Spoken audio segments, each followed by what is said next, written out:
তাদের উৎসব। আর মুসলমানদের উৎসব হল চলমান জীবন্ত উৎসব। এই একটি মাস রমজানে রোজা রাখার পরে আজকের আমি ঈদের উৎসব এইরকম কোরবানি হজের সমস্ত আগাম শেষ করার পরে 9 জিলহজ আরফার ময়দানে সমস্ত পৃথিবীর মানুষ যারা হজ করতে যান তারা সেখানে একত্রিত হন।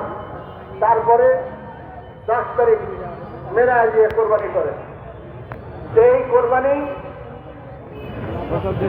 হজের আগাম শেষ করার পরে এই কোরবানি আর পুরো একটা রমজান মাসের পরে ঈদুল ফিতর এই দুটো করে চলতেছে এবং এই কিয়ামত পর্যন্ত এইভাবে চলবে। এটা জীবন্ত উৎসব।